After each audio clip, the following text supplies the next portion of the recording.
I'd like to call the meeting to order and welcome everybody. Thank you for being here tonight.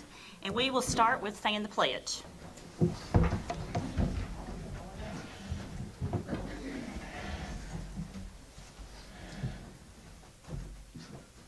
I pledge allegiance to the flag of the United States of America and to the republic for which it stands, one nation, under God, indivisible, with liberty and justice for all. Just a reminder, there is a sign-in. If you didn't sign in and you would like to, up front. And do we have any revisions? No, I would like, yeah, let's go ahead and add H under superintendent's report. And it's just security concerns. There's an issue I want to discuss with you here at the central office. Other than that, we're good to go. Okay. So moving forward, we have first on the agenda, we have some recognitions. Okay, we're going to move forward with that part of the program, and I'm going to ask Mr. Winkler to come forward, and we have a high school student that we want to recognize tonight, and give you the, okay. Shauna, yeah, she's here. I would like to recommend, and I'm just going to kind of read what I wrote here for Miss Vivian Shauna Rogers to receive a medal of recognition. She attended, and you can go ahead and take your certificate out now too. When you come up here, you can show that to everybody. Hang on just a minute. I tell you what, come on up right now.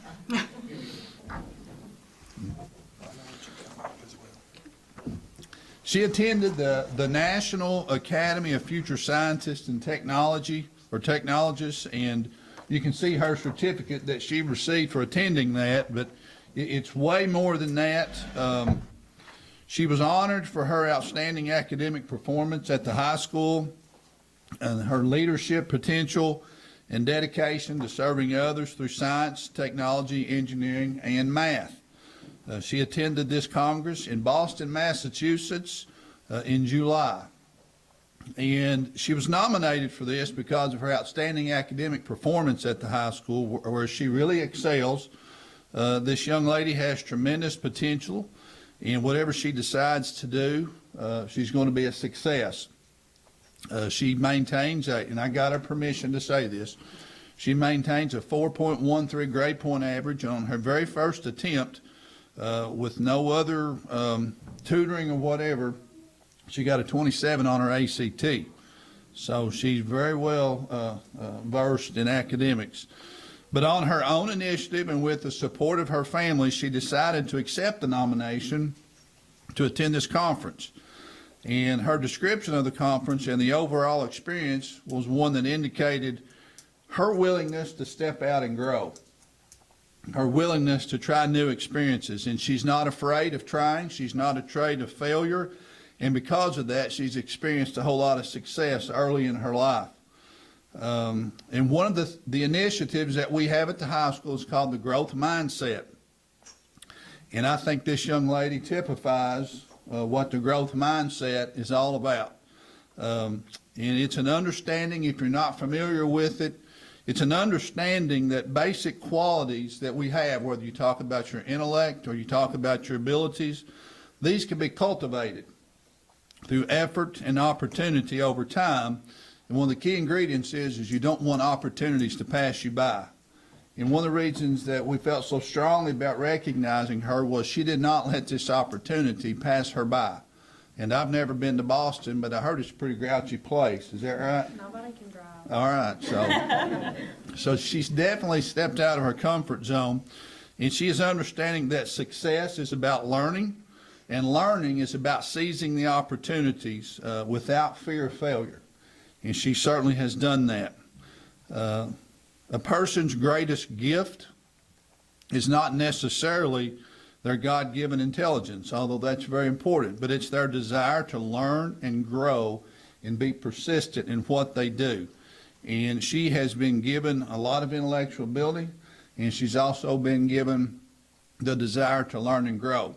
So I would say this, with her, great things can happen if she's willing to keep her mind on the important things. And I think so far she has definitely done that. So she's very deserving of this Medal of Recognition. Mr. Saylor? Shawnee, we want to give you the Medal of Excellence for your achievement and also give you a certificate. Ms. Hardy will give you a certificate, and we want to get a picture of you, so.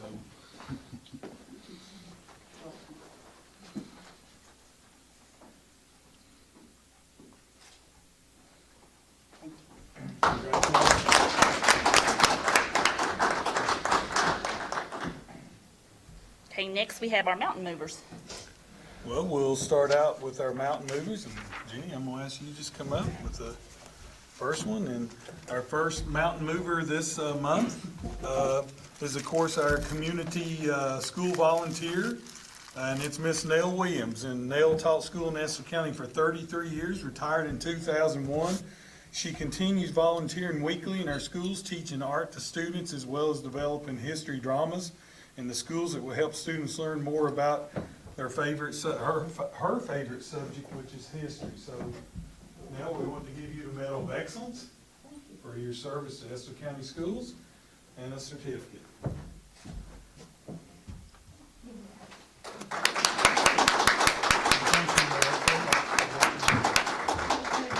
Three of these people here are my students.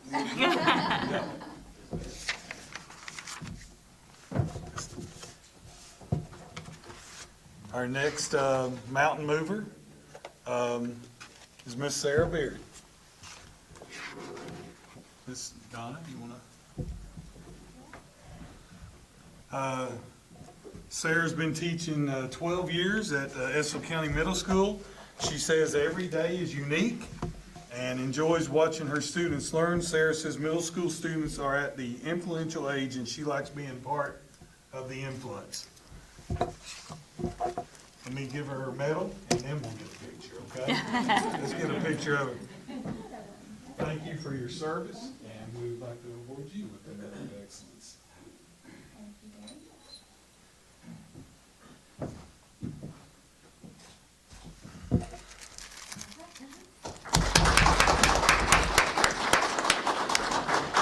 And our last recipient is not able to be with us tonight, so LW, you won't get your picture made tonight, so got almost.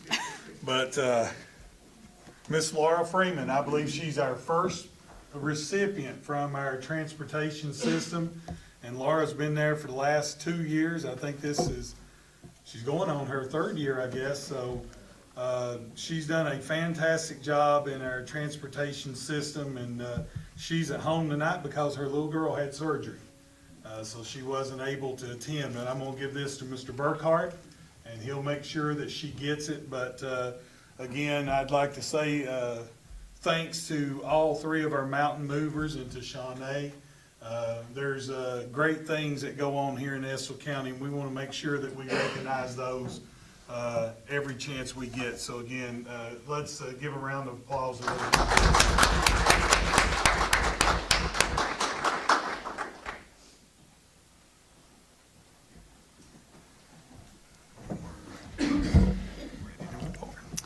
Next on the agenda, we have our school-based telehealth clinics.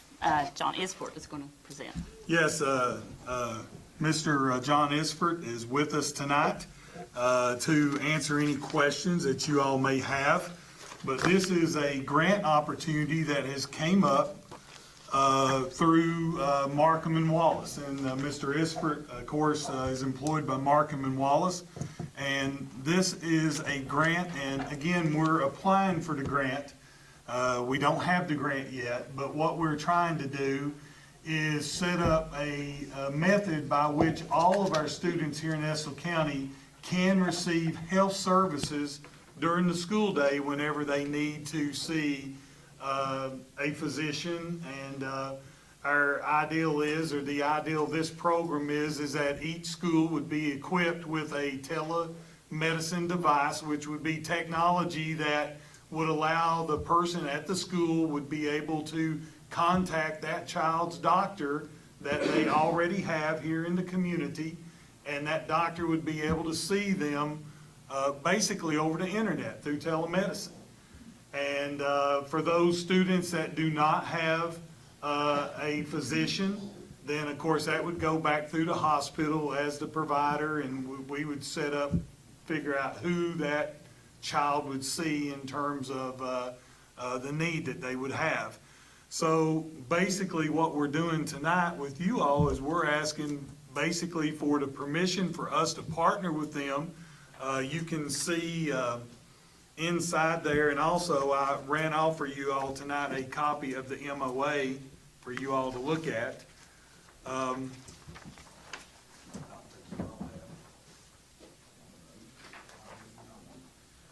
And you can see that not only are we one of the participants, there is a whole list of providers that's in our community that are going to be participating in this endeavor. So that, as I said, whenever that child needs to see their physician, we'll be able to contact that physician and be able to get them on the computer through a WebEx, sort of like a webinar that you may be used to. And the physician will be able to talk to the provider there at the school to provide services. So I don't know if y'all have any questions for John. He's here tonight to answer any questions that you may have. But to begin with, this is really at no cost to the board. The grant would provide all of the equipment. And as we move forward and as we sort of explore what is going on here in healthcare, of course, it's ever changing, as we know, from year to year. We don't know what the law changes, but there are possibilities within this grant that there may be that will lead us to be able to receive reimbursement for services that we are providing to our kids that may assist the school system. But also in this grant, I believe the hospital has written at least one person into this grant that would work in the Estill County schools. Is that correct, Mr. Esprit? Yeah, that's correct. We can put not at the RN level, but maybe that CMA level that we have discussed. And also make them a partial coordinator for the program that we would implement. So that person would help us make sure that we get everything in place that we need in order to let our current nurses be able to provide this service, along with, Miss Erica Adams, who's our health services coordinator here in the district, so they could all work together. And I believe we'll see here that not only will this be just in general health services, but I believe it will also expand into mental health services as well. And as we know, we have a lot of kids that need mental health services. How's that gonna affect our current situation with Dr. Ong and all that? Is that gonna affect it any? So Dr. Ong is a partner in this as well. If you look through the MOA, it's basically all community services would be able to help access this, even the health department. And there would be a telehealth or a telemedicine unit that would be placed at every school at no cost to the school district as part of the funding from this grant. And if the child had an assigned primary care provider, they would be able to tap into that. But currently, Dr. Ong is our medical director for the school. And so any unassigned patient or any issues that came up with a child, as for now, it would still filter through Dr. Ong. Now are we getting our nurses paid for? No, our nurses are in our budget. We pay for our nurses currently. And the whole goal eventually behind this, as we move forward and we get to see what opportunities, as John and I talked last week, we do believe that there's opportunities out there. There's new opportunities in telemedicine every day in terms of being able to bill for services. And as we move forward, there may be a possibility that some of the billing for services of unassigned kids, or just in seeing kids in general, there are some fees out there that's starting to be allowed for seeing those students, like a processing fee that possibly at some point in time, once it's determined how much it's used LW, that could eventually offset the cost that we have. And the good thing about this is But that nothing would change with our nursing staff. not right now. Our nursing staff would stay the same. That is if the grant is approved. The nursing staff would stay the same. Our budget would not increase other than whatever cost of living increases or anything might be involved with our current personnel, but our budget would remain stable. But what this does allow for is now 100% of our kids will have access to health services during the school day. At no cost to the Yeah. district. Other than what we already have. And John, I don't know, is there anything else you'd like to add? No, I think you're correct, and that's a good summation of what it is, but what we're gonna do is bring primary care to the school district and leverage the technology that's out there to do it. That's really all it's gonna be. We're gonna take technology, instead of bringing that provider into the school, that student's not gonna need to leave, they're gonna see the provider through the TV. Not only that, it's telemedicine and not just telehealth. Telehealth is generally just kind of an all-encompassing definition, but what telemedicine will do, this unit will allow a person to, the telepresenter on the other end to actually look in ears, look in the throat, listen to lungs, listen to the heart. So they would do a full assessment, and that provider can hear all that on the other end. So really, you're leveraging technology to bring primary care to the school district.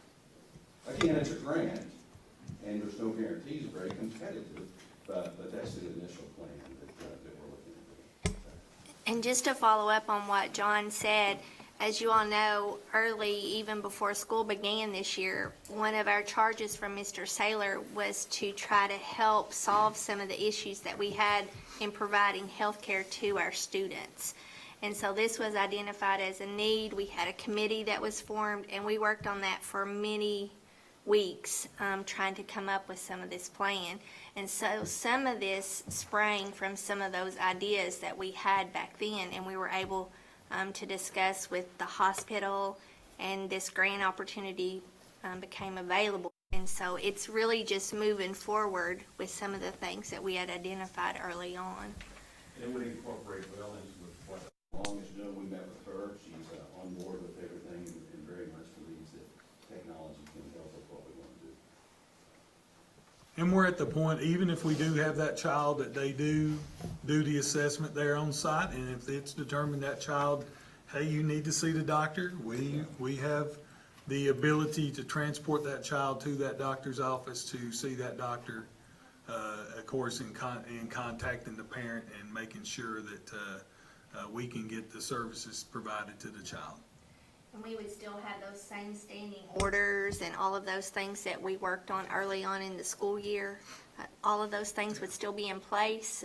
This would just be building on some of those services that we have. And Dr. Ong is on board with all of that, as John said. Anybody else have any questions?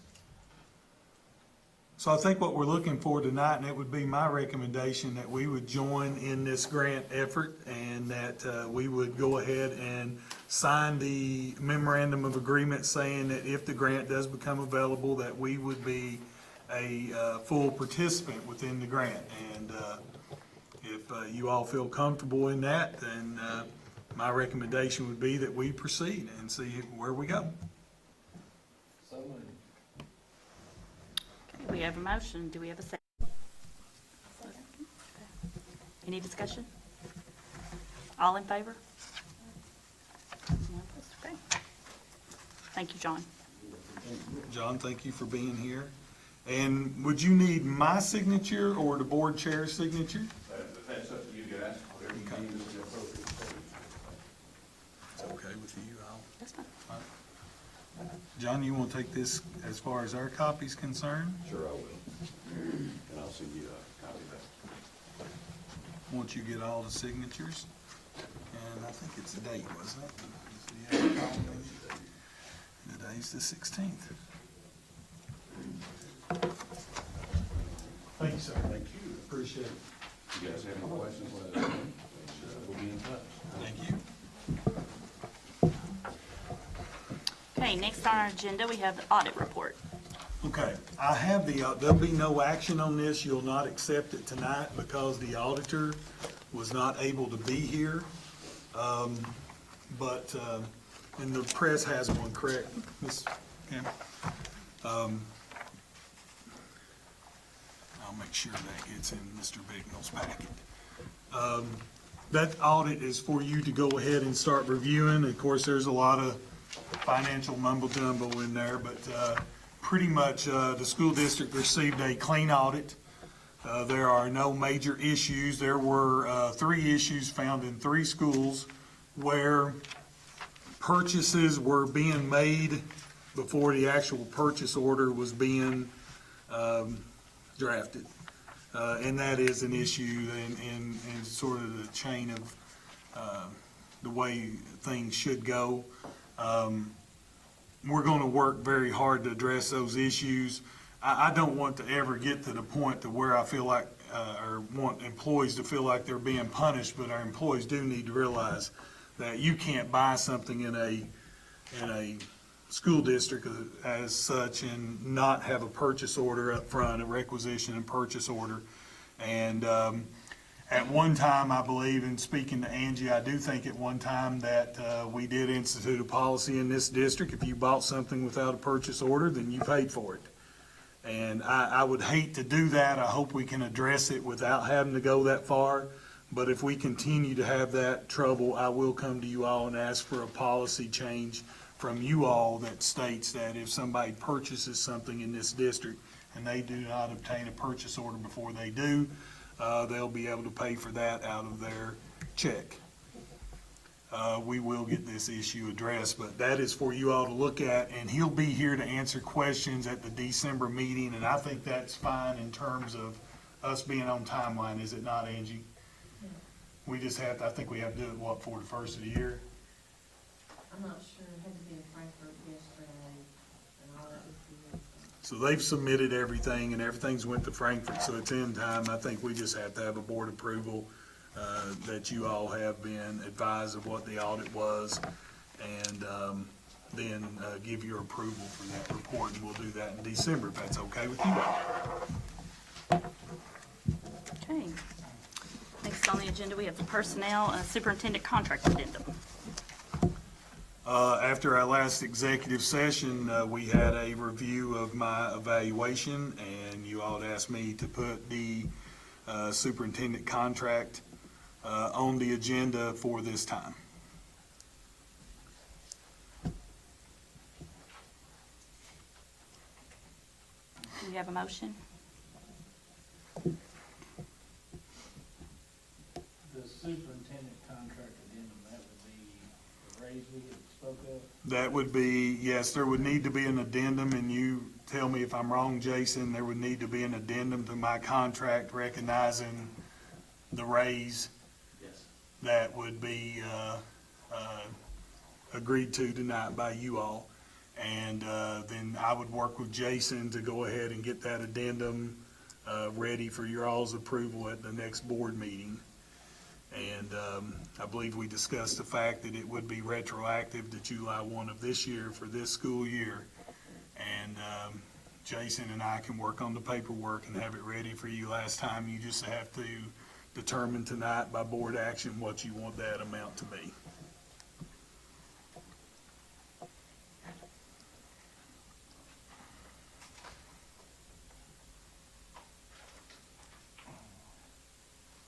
And for openness sake, I will tell, if you want me to tell the public what numbers we use, I can do that, or if one of you all want to speak to it. And then you all can, It doesn't matter. The only question I really had when I saw this on the agenda, did we need to talk about this in open session, or did you want to talk about this in closed session since it's personnel issue? well, I think we've discussed the fact that so far my evaluation has been positive in terms of what you all have looked at. That has been reported to the, I mean, I don't want to Yeah. offend you. No, you're not going- Or nothing, or- no, you're not going to offend me.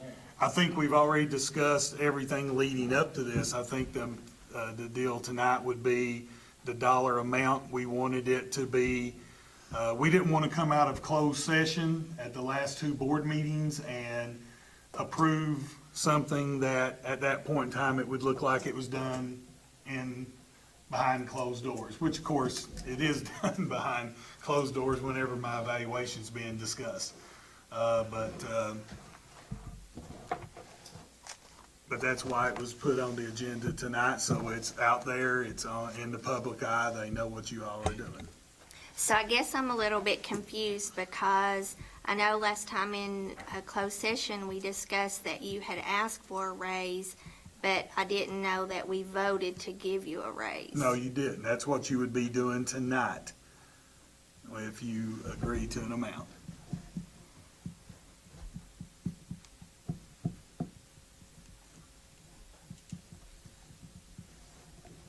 And if you want to go back into executive session later to discuss that amount and report it after executive session, you could, but we wanted to make sure the public knew what was going on up front, with, to have open discussion at this time. Do you want to discuss it, or you want to go into closed session? What we need to decide. Is there any discussion? I mean, I guess if there's not a motion, it falls dead, so Well, if we have a motion, then we can discuss. I mean, I don't think amount's been discussed, and I think there's some people torn on whether or not to give you a raise. I'm gonna be honest, I'm just speaking freely, and I don't know if everybody's comfortable talking because it is personnel or not. That's up to the board. Well, if you're wanting to discuss it further, then I think you would go into executive session later on, and then after you come out of executive session, we can come back, you would table it till Well, after executive session. I was under the understanding at our last deal that we would probably have it in closed session this time and have you in here to discuss it. Okay. But that's up, I mean, we do it what? If you want to discuss, specific issues, then you can move to go into closed session for that. You could go into closed session right now if you decided to do so, and then, once we're finished, we could come back into open session, and then, of course, we would have closed session later this is a personnel issue, so you could ask for a closed session right now and discuss this issue by itself, and then later on, after we've finished the rest of the agenda, you can go back into closed session to discuss possible property purchase. Or we can do it both at that time. You would just motion to table it now on the agenda to move to the back of the agenda, and then go in closed session for everything, if you wanted to do that. So you could basically have this vote later down on the agenda if you wanted to. And the press could stick around to find out our findings.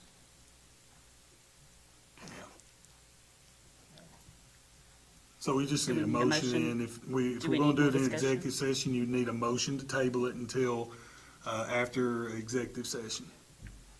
Move it down the item, move it down. And I second that. Okay. So we will move it, yeah, okay. All in favor? So we will move it to closed session. Yeah, Okay. basically come back and be item number 11. Okay. Item 5 became item 11. Yeah. Okay, next on the agenda, we have facilities. Okay, you have the Area Technology Center site update. We have had some, you had correspondence with the architect from the last board meeting that you've had along. We've had some issues that have arisen. I think those issues need to be discussed in executive session later on, so that's why you've got executive session on there tonight. But we do have some more information, and we do have about 3 sites right now that's under consideration, a possibility of a 4th site that may have come available here in the last few days. But I think at this point in time, those would need to be discussed in executive session. But I will also tell you that the longer we wait on a site, the tighter our time frame comes in trying to open this technology center on time, but my advice to you tonight would be that we would just table 6A until after, and there may not be no action then, but if there would be any action, it would be after executive session, okay? And I don't know, would they need a motion to move it down, Jason? Or just we're gonna table it for right now? That was the original intent. Well, is there gonna be a vote? I doubt there would be a vote coming out, so I think we're okay to just There's not move gonna be it. a vote coming out of anything.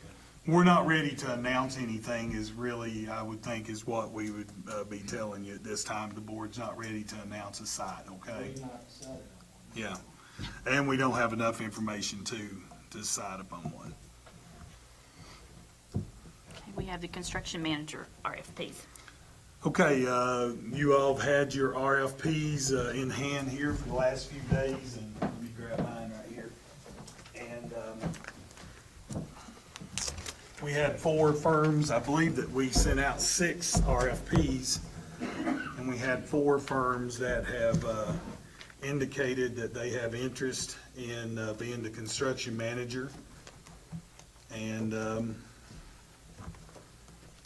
I don't know if you all have any specific questions. 2 of the firms I'm familiar with, 2 of them I'm not.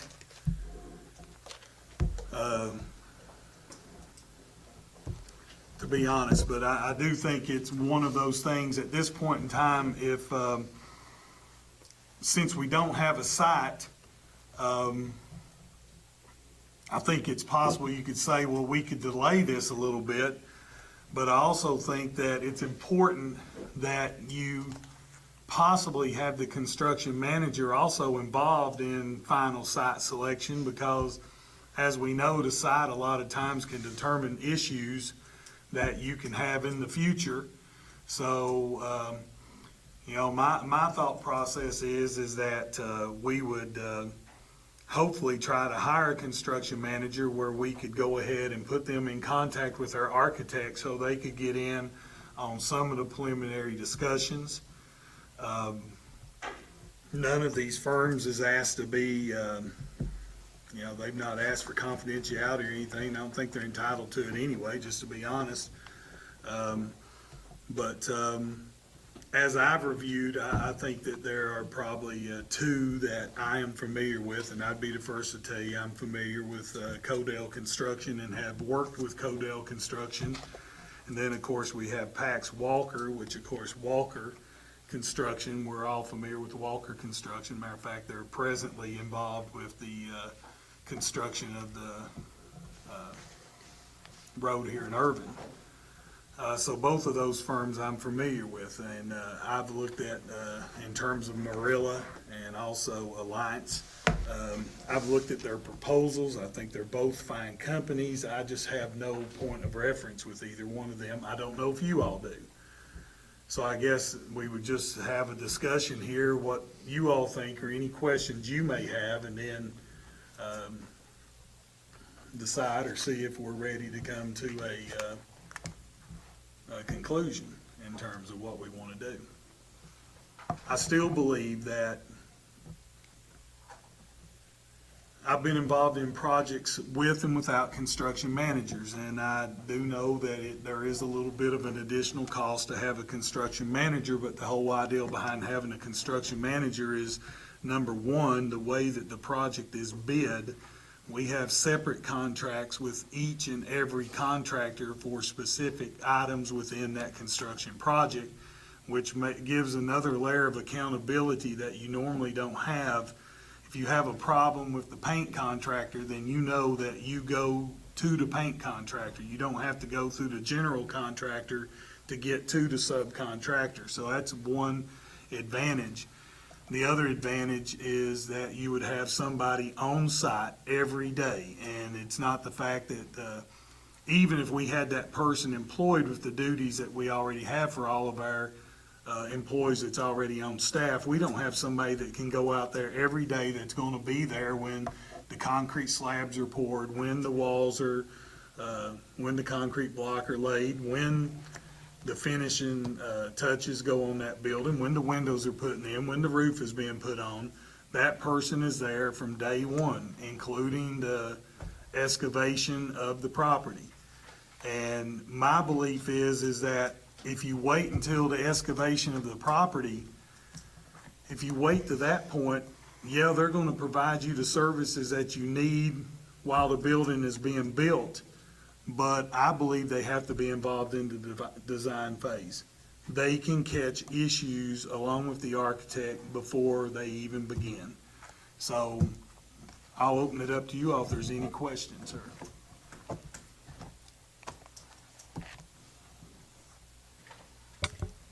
I'd actually narrowed it down to the exact same two. You just called out Codell and Walker. I didn't know much about Alliance and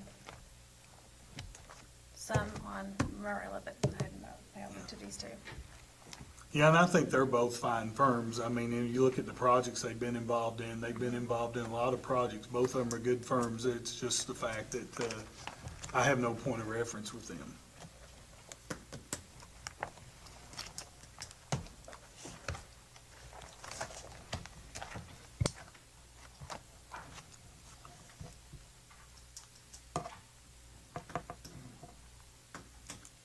And I don't know where you all are at. I'm prepared to make a recommendation to you all if you would want me to do that. And then if you want to then get a motion on the floor for discussion, that'll be fine. If you all want a recommendation from me. I mean, I think it's fine that you make a recommendation. I did the same. Those two were the only ones that I was familiar with. I was not familiar with the other two at all. So I just kind of went by that. But, I mean, after reviewing both the packets, I think both could definitely do the job and would do a good job. So if you have a... Only question I had, and I wasn't sure why, let me make sure I'm right about this. On Codell's proposal, and I'm not opposed to Codell by any means, there's one. Right. But, sorry, the first four, it didn't list the architects, because I was kind of looking to see if they'd worked with multiple architects, or if they'd worked with just one. The first four, there was no architect listed, and then the next three there was. I don't know if that was a misprint, or all the others had each architect, the Alliance Group and the Walker had architects that they'd worked with. And that may just been a misprint, but, you know, let's see,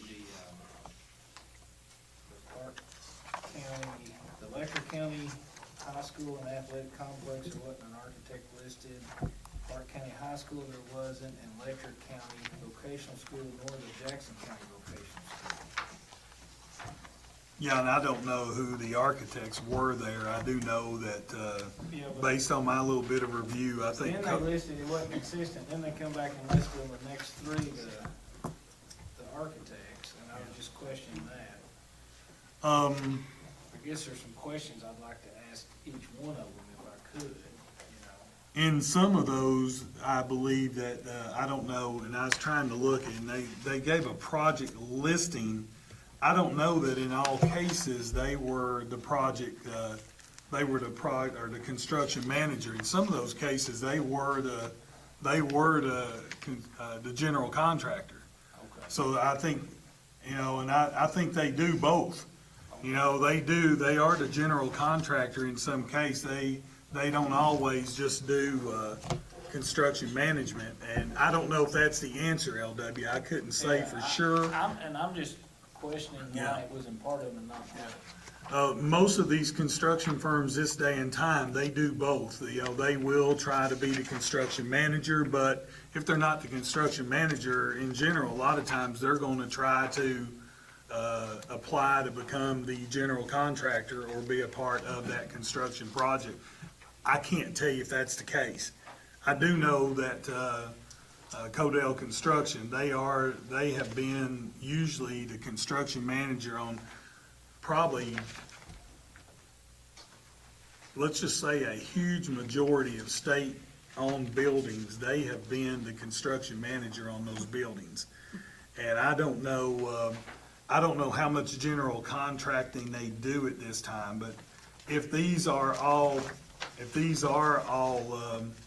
construction manager projects, then you can imagine they have worked with probably every architect in the state would be my thought process.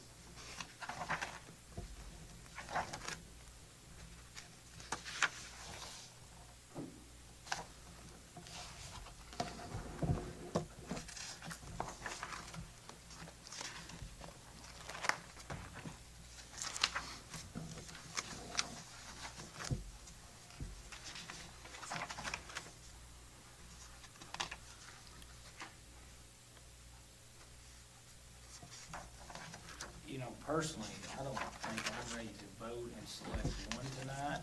I don't feel like I went through all these packets, and I don't feel like I just feel good about one over another one at this point.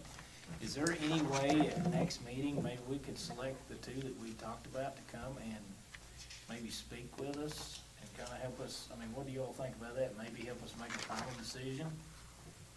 You know, come tell us what they do, what they've got to offer, what sets them apart from the others. And if not, that's fine, it's just my opinion, but are you all ready to pick one tonight? I'm between the two. I mean, I would be the first to tell you if I was gonna make a recommendation to you tonight based on what my past experience would be, then my recommendation would be that you would go with Codell Construction for your construction manager based on where we're at tonight. Again, you don't have a site yet. So since you don't have a site, our architect right now is sitting in Lexington, basically waiting for us to do that. I think it would be important that you could get them on in the site selection and let them get their eyes on the sites. I don't know that we can wait to the December meeting. I would just tell you right offhand, I would think that if you're thinking about delaying this decision, I think you'd have a special called board meeting sometime here early December if you want to have both of these people come in and for you to be able to listen to that. If that's your all's wishes. As I said, if we were making a decision tonight, I would recommend that we go with Codell as our construction manager, just based on my past work experience with them. And that's where I'm at.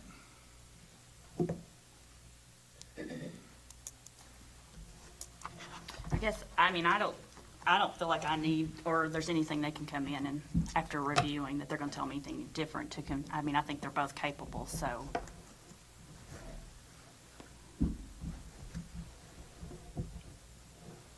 I'm personally comfortable making a decision tonight.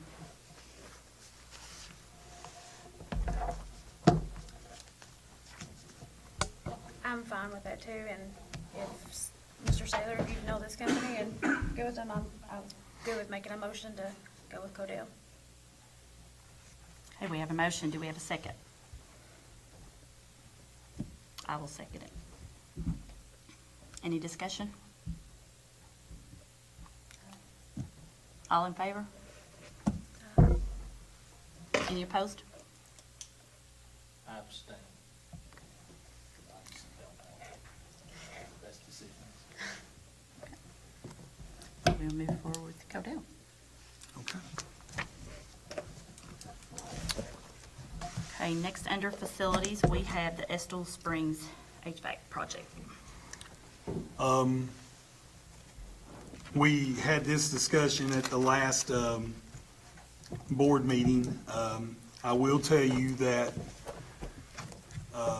good news, the patch on the boiler at Estill Springs has worked. It has held. So hopefully it will hold through the winter and we'll have heat through the winter.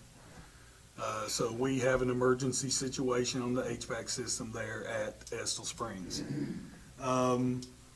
We have had both roofs checked now at the middle school and at Estill Springs. There is some roof damage at Estill Springs, not to the extent that there was at the middle school. The insurance has already paid damages for the storms that hit here last spring.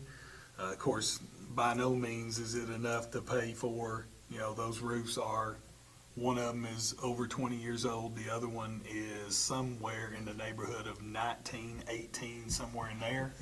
So when you get with a 20-year-old roof, the depreciation on that roof, of course, the damages is not going to be anywhere near what it's going to cost to replace both of those roofs. So both of those roofs are in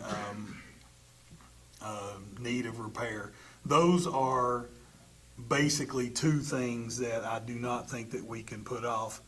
And so you all will know what your bonding potential is. Currently, sitting right here in this room right now, you have close to $10 million in bonding potential. It's a 9 point something, and to be safe, we'll say it's 9.5 is your bonding potential. The cost of completing the Career Tech Center with the $5.7 million grant leaves us with about $4 million, $4.5 million to complete that facility. The cost, estimated cost of just the HVAC system at Estill Springs is about $2 million. The two roofs, in my opinion, just based on sort of preliminary figures, we're looking at another couple of $1 million there. So we do have the bonding potential to move forward with those. I do know there's a concern about us having too much going on at one time. And I know that that's going to fall back on me to make sure that these things are going to move forward as they can. And I do feel like that I can do that, especially since the Career Tech Center would be managed by the construction manager at this point. That doesn't mean I won't attend the meetings. I think they're bi-weekly meetings with the construction manager. I will attend those meetings, or someone else here in maintenance, Todd Reese perhaps, will attend some of those meetings. And so we have the money to complete these three projects as we move forward. Now, as the legislature meets, I am hearing good news that they are looking to match the nickel as it has been proposed in the past. We don't know exactly how they will do it, but if they do what they've done in the past, come April, once that has been passed, well, come July, we'll have an additional $2 or $3 million. And then the following, by the time we go through the next cycle, we'll have upwards of $18 million. So it will be matched over, it will take a couple of years for us to get to our full bonding potential. But if we do all this, we'll have another, You'll have another $9 to $10 million is what you will have. We're still pursuing, and so you'll know, we're still pursuing additional grants for the Career Tech Center. And when we decide on the site, we are probably eligible for some tax credits, which could mean that we could receive a substantial amount of money for the completion of that Career Tech Center. So we're going to have about, once the equalization of the nickel takes place and these projects would be off the board, you're going to have another $9 million just to be safe. We'll call it 9. I think it'd be closer to 10.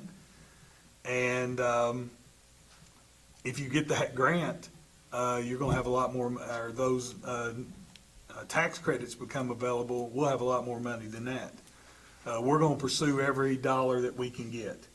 Now, on That's the the- name of the game. couple questions, Jeff, on the roofs, like at the middle school. Is it one area of the roof that's really bad, or is it the entire? The entire roof is bad. It's over, we paid off the bonding on that roof last year. I believe as last year the bonds paid off, so it was under roof for a year before that. So it's 22 years old, it's a shingle roof. And you're at about the life of it. We could spend the insurance payment and honestly patch it and maybe get through a year. Bad thing with that roof is where it's leaking at. It's leaking in one place, you can't find it because it's leaking in one place, and it's running along the steel decking to other places where it's going down. Roof on my building, I know. Start So one place and- it starts one place and goes from something else, and our thought process is, in talking with the insurance company, we can keep the insurance settlement, use the bonding money to pay for a new roof, and then the insurance settlement money can be used to purchase a school bus or do some other, How much was maintenance that issue. insurance? the middle school was over $100,000, what? 103 or 108,000. Yeah. It was less than 5,000 on Estill Springs, but, so altogether, it's right about 107, 108 with both of them together, maybe not quite that much, 106. I can't remember for sure how much the middle school was, but it's just. But if we go ahead and use capital outlay money and go ahead and start those roofs, then we would go ahead and start those, and hopefully, in some preliminary discussions with KDE, we could do those under one BG1, and that way you've got one roofing contractor doing both roofs, which is gonna result in some savings because they're already gonna be here, they're already gonna be mobilized, they're gonna get discounts on greater quantities of material. So it could parlay into us saving some money other than what it would be if we do one roof now and wait till later. And since both of them's in bad shape, my recommendation would be to do both. But technically, if we proceeded to go ahead with the roof on both schools and the HVAC project, some of these possibly could even be finished before the tech center was up and really, construction was really starting. Is that correct? Correct. I think if we get into this process, I believe that most of the work could be completed this summer, and we would definitely be through by next December. By this time next year, we would be through with those two projects. But do we not have a lot of decisions to make on the HVAC system yet as to what we're gonna do? If we're gonna go with geothermal, if we're not, if we're gonna do this, if we're not gonna do that? Right, we would have to have that discussion, but those discussions could take place pretty quick. We could ask ourselves in terms of a geothermal. See, I think before you even consider geothermal, you have to say, okay, what would be the cost difference between doing geothermal or doing just a new high-efficiency HVAC system there? I think if you did get into a geothermal situation, I don't think it would take longer because you actually have room for a geothermal well field that wouldn't involve getting into any of the roadway or anything like that. With that field back there, we'd probably lose that soccer field for a while. Is it just the boiler, or is it the whole system? The whole system.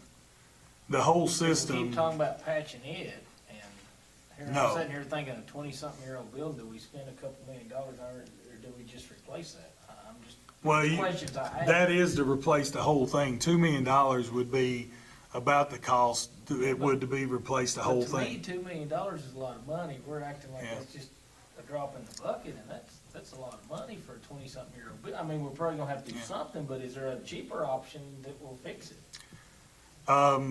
Based on some of the research I've done, I don't think so. I think, when we looked at it with full geothermal, it was right at 3 million.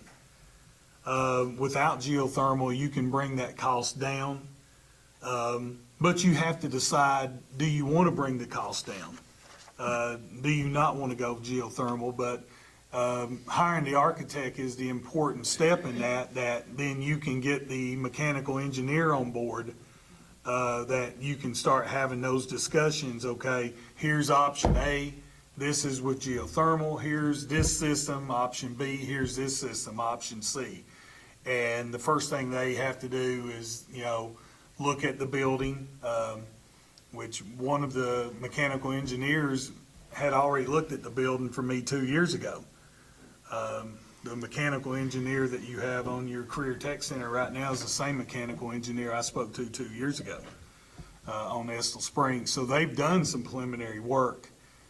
So, they're gonna be able to come in here and say, and you all would have to make that decision whether you go geothermal or you go with system A, B, and C.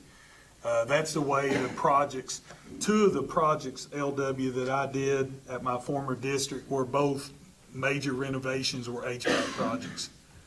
One of them at the middle school, now elementary school, one of them at the high school. And believe it or not, the high school, in my former district is in the same shape that this school is in out here. Matter of fact, 2 months into the project, the entire system at the high school went down. We had to bring in auxiliary heat and air units for 3 months to get us to the point that the other system could get finished and get in place. And that's what could happen any moment to us at Estill Springs. I mean, I'm not guaranteeing, and Todd Reese is not guaranteeing that that's going to stay fixed, but it is fixed for right now. I am by no means saying we don't Right. need to fix it. I'm just saying, I don't wanna jump in here and put $3 million in a 20-year-old building if there's a $1 million option. Right, no, I mean, we're, We talk, Yeah. we talk like $2 million isn't a lot of money. I'd love to have $2 million. Yeah. no, it I is a really lot do. of I money, think and I don't 600. mean, if I come across that way, I don't mean to, it is a Yeah. lot of money. When you get into commercial HVAC equipment and stuff, oh, you're talking a lot of money. But when you get to that point, when the architect's been hired and the mechanical engineer, they're gonna come to you. They'll come to you as a board and they're gonna say, here's your options. And we'll give 2, we can ask for 3. What are the options here? What is the most bang for our buck? And I think that's what we owe it to our taxpayers. It's their money. Exactly. We have to give them the most bang for their buck. What is gonna mean the most? What's gonna save this school district in the long run? So that's where we're at with both of those projects. I would almost say that those projects are emergencies. Now, with the roofs, you said, so they're roughly gonna be $1 million each on the roof, give or take.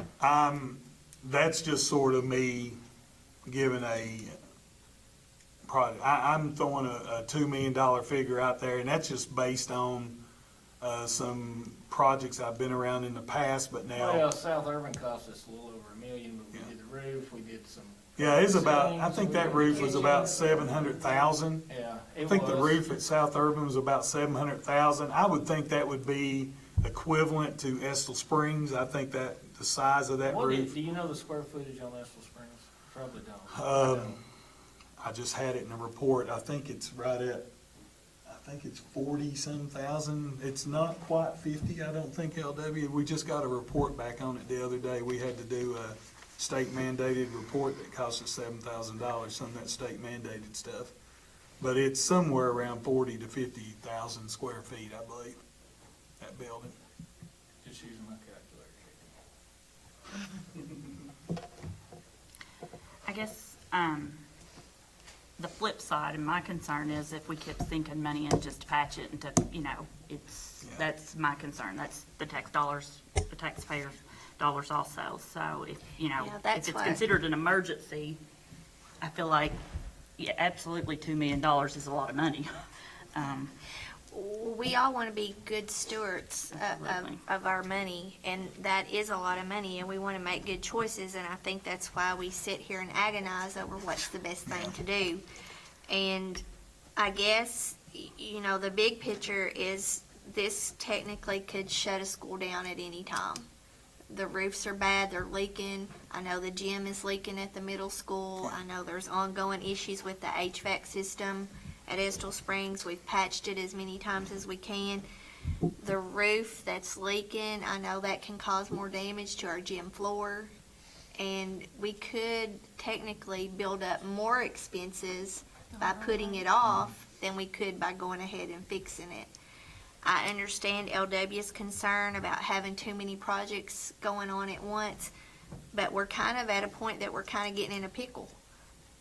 Well, these things have been going on for so long, and I mean, but you gotta realize that both of those buildings, we're just at the point that this is through nobody's fault, when there's a reason why these buildings have 20-year warranties. Because when they get to the end of 20 years, things start going bad on them, and that's what happens. And there may be a way we can do these roofs a little cheaper, and I just had some roofing experience. I just replaced $31,000 roof on my building. I just did the math. It cost me $4.07 a square foot.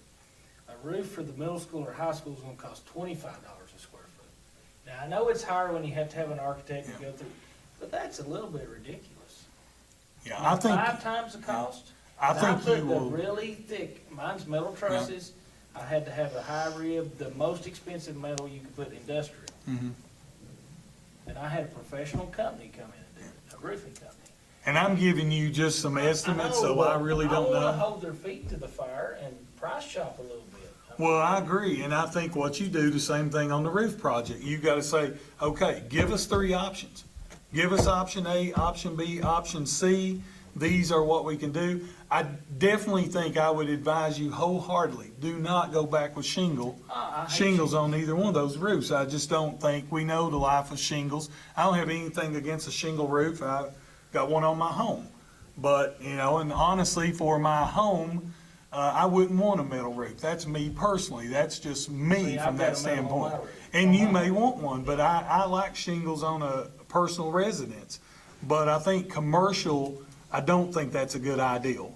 No. And it's not the fact that again, I think what you have to do is you have to tell your architect and your engineer to come back, okay, this is choice A, this is choice B, this is choice C. This is what the life expectancy of that is, this is what you can expect. So definitely we want to be good stewards of what we're given. And so, I mean, with all that said, I know that we've always discussed, and I know we've went around on the architect, but I feel like we have to get moving on these projects. And personally, I would make a recommendation to the board tonight that if we want to move forward with those 2 projects, that we would hire Ross Tarn Architects to do those 2 jobs and to get started so we could get moving on getting this done. And that's my recommendation, and you all can do with it as you please.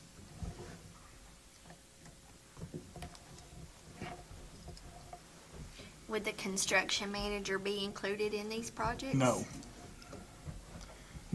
You're gonna be, according to, the middle school roof will be below the threshold.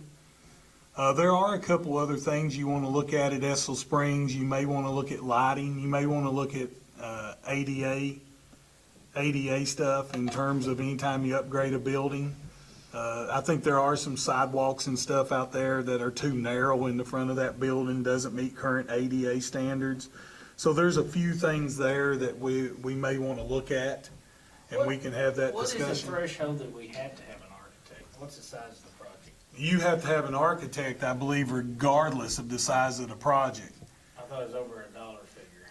Like if it's a repair, like a roof. I know it repair. is on construction manager.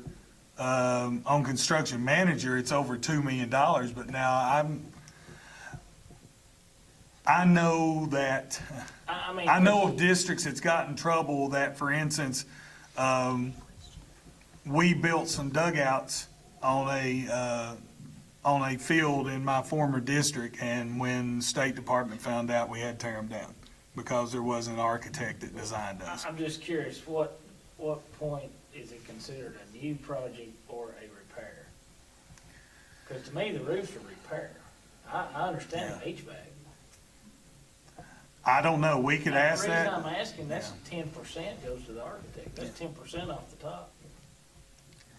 Yeah, I mean, I think the last time that the project at Estill Springs was done, I think they went straight through a roofer. But my understanding of anything with school construction is if you build a wall in a building, you're supposed to have an architect look at it. But we're not building anything, we're just replacing. Well, they consider it construction, and I mean, I personally think, and I don't want to tell you that I'm 100% right because I wouldn't never do that.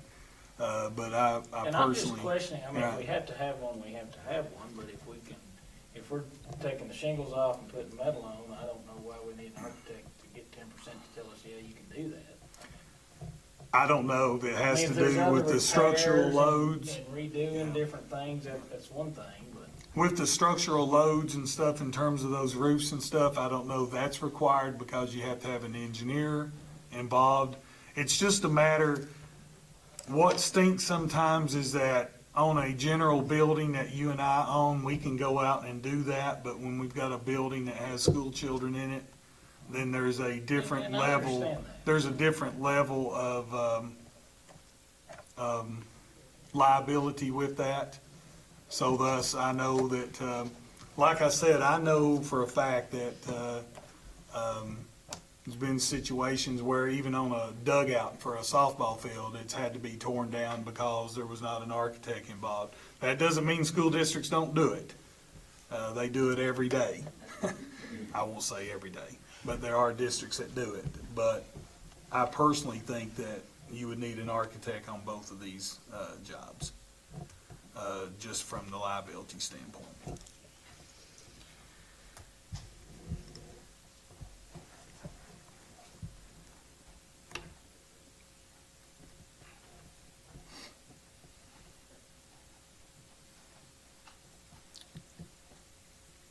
I'll make a motion that we move forward with both the projects using Ross Tarrant. We have a motion. Do we have a second? If you go forward with the architect, do you still hire, I guess I'm confused, do you still hire a roofer too? Is that how that goes, or the Ross Tarrant does? Well, they will design the project and then it will go to bid. And then the roofing companies will bid on that particular project. That's one reason why we're looking at those two roofing projects together, is that it allows one single roofer to bid on both projects to try to gain the savings that you could gain by not having two different projects. So it would be, the thought process is right now, or at least my thought process is that after discussions with KDE is that you would work under a single BG1 for both of those roofing projects. They would fall under one BG1, which means the plans would be drawn and there would be one bidder chosen. It would go to bid and then there would be one successful bidder chosen to do both roofing projects. And then, of course, you would have the design of the HVAC system, along with some other general contracting things that would need to be done at Estill Springs, and that would be a different BG1. So you'd be opening up two more construction projects is what you would be doing.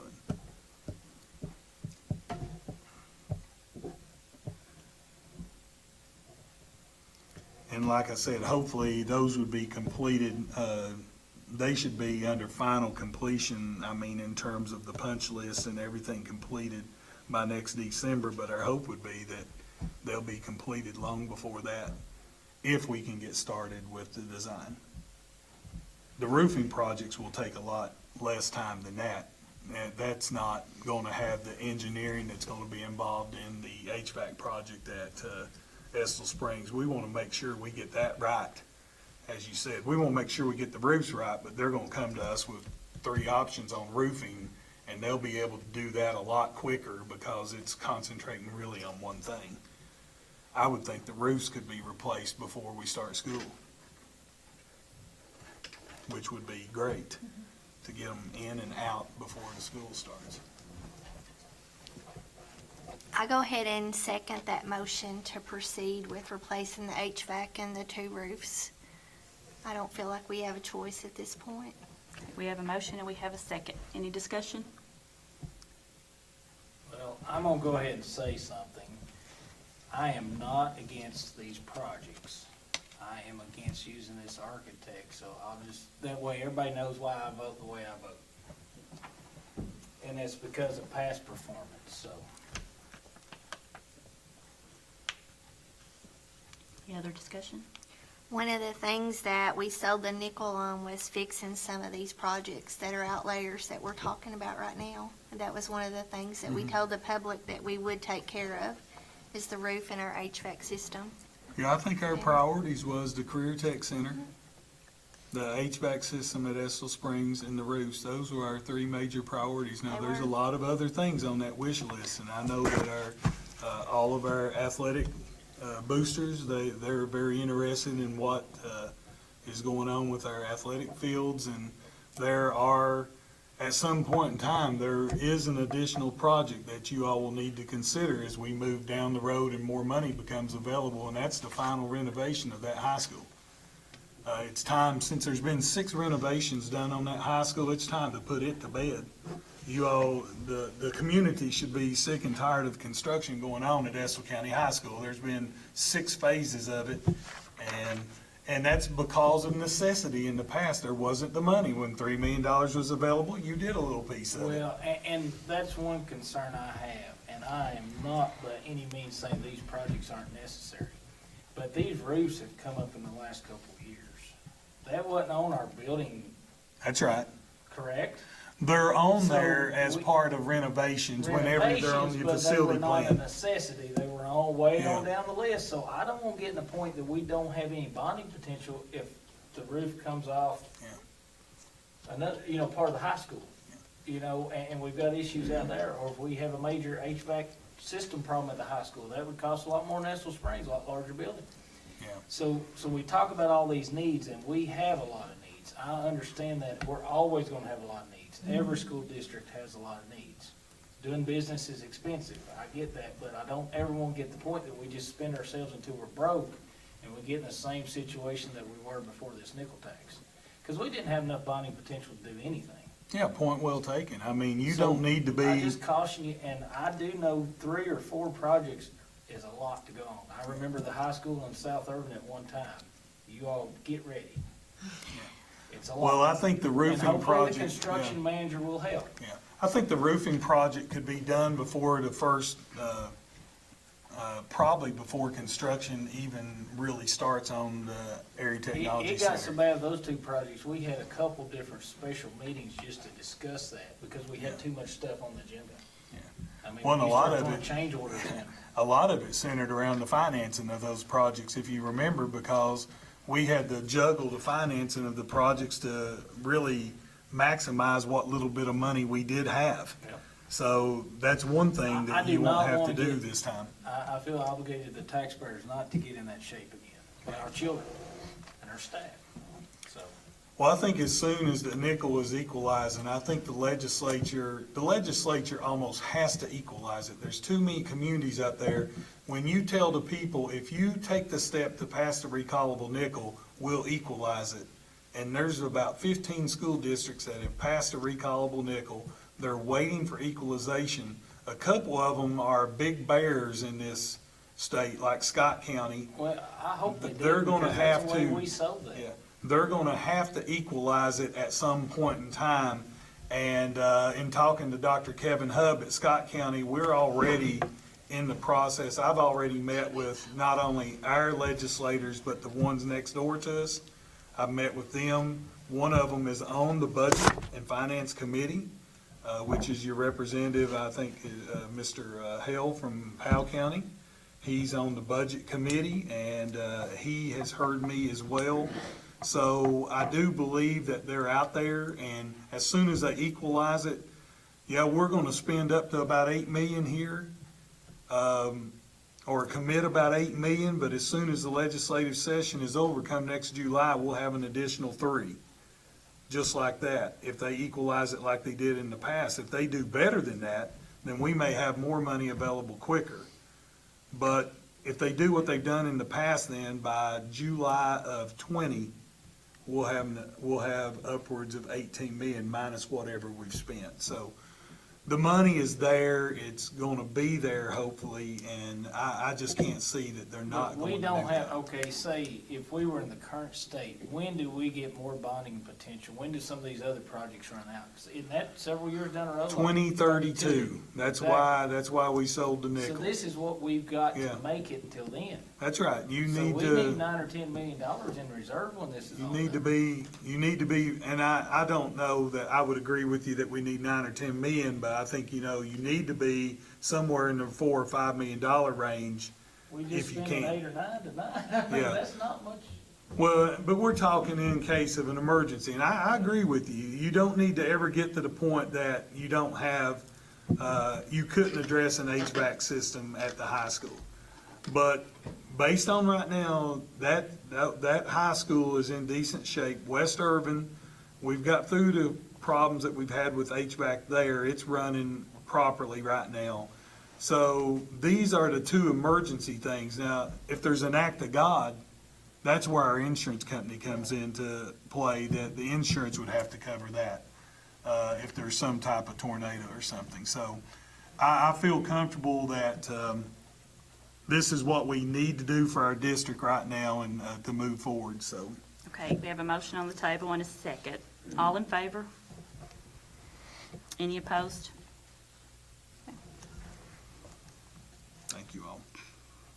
Next on the agenda, we have our consent items. Any you need to pull out? Let me make sure here. Discussion. No, we do have another medical leave of absence. All that paperwork is in line. I know that we're going to have to purchase a kettle at Estill Springs. That's food service money. The one thing we do need to pull out is our buses. Both of the trips are in line. As I sent you all an email about a week and a half ago,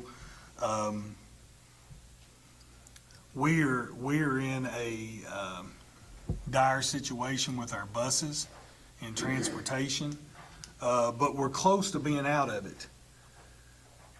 But right now, we're in a bad shape. We had another bus go down the other day. It's a bus that we've had problems with, that we've spent money upon dollars, and basically I made the decision to park that bus the other day. We're not gonna spend anything else on it. It's already out of depreciation. We may be able to use it for parts to keep its mate up and running for a few more years. But now that put us with our best sub bus, the best sub bus we had on the road every day. And as I told you all in that email, I would like to have permission from you all tonight, not only to, when we talk about the purchase of buses, I'm asking you not only, number one, for the purchase of an additional bus in December. There is an additional bus that was ordered in the state of Kentucky that meets our specs, the same specs as the buses that we ordered.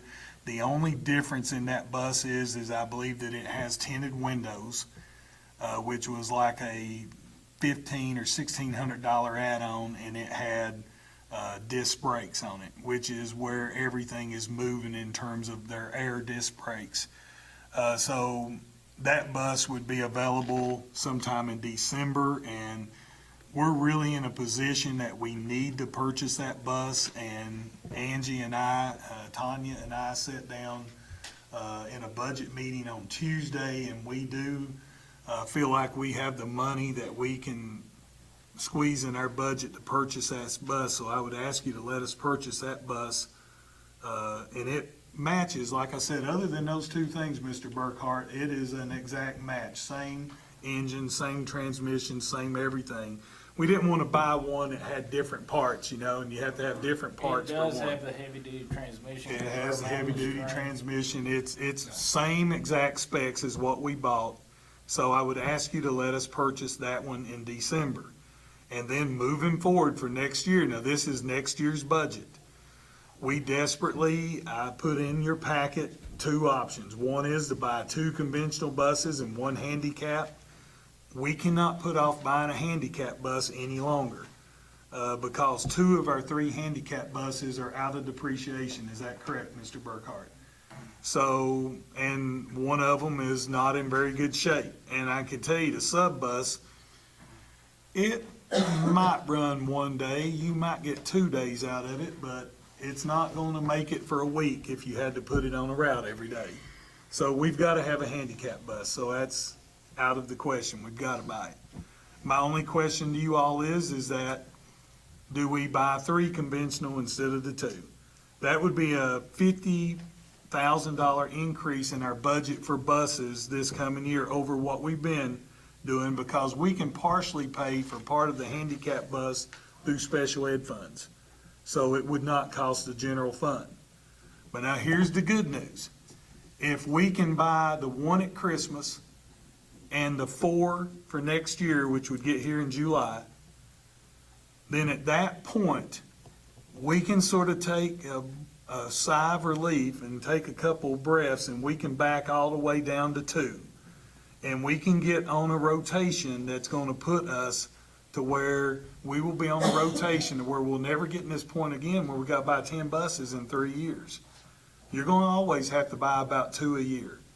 To be safe, you need to be on a rotation for the future. And Mr. Burkhart, if he decides to stay, to get to 55, he's got 7 more years or so, I believe. So he's going to be around a while. And I've told him, regardless of where I'm going to be, after this year, we could back off and start buying 2, 2, 3, 2, 2, 3, and you'll get a rotation going on your buses to where you won't have 20-year-old buses on the road. We actually have a 20-year-old bus on the road every day. So the bottom line is, we've been putting that off, and it's been really hard because we bought 3 last year. If we buy the one in December, that's 4 more, and we buy 4 more this time, that's 11 buses in 3 years. That's a big deal. That's $400,000 additional dollars that we've had to spend to try to catch up. So I think, again, we want to be good stewards of our money in transportation. We only get funded for about 60%. Well, it's really about 58, 57% of the actual money we spend in transportation. But when you've got a bunch of old buses on the road that you're having to pay a lot of parts for, it's killing us in parts. They're not as fuel efficient, so they use more fuel, they use more oil. We got buses that's using a gallon of oil a day, because they're just old, they're wore out. And so if we could go ahead and, yes, I will tell you this, we've already set, you all know in January what comes, don't you? The dreaded draft budget for FY19. We've already we've looked at worst case scenario. We have a plan that if we have to, we can cut over $600,000 out of our budget, and it's gonna hurt, but we can cut $600,000 out of our budget, but that means that we could still afford these 4 buses. Because if we can't haul our kids, we're not gonna have the money to operate on anyway. So the bottom line is that I think it's an investment in our kids. I would ask for you all to go with the option, if you approve these as a consent item, unless you want to pull that one out and vote on it by itself.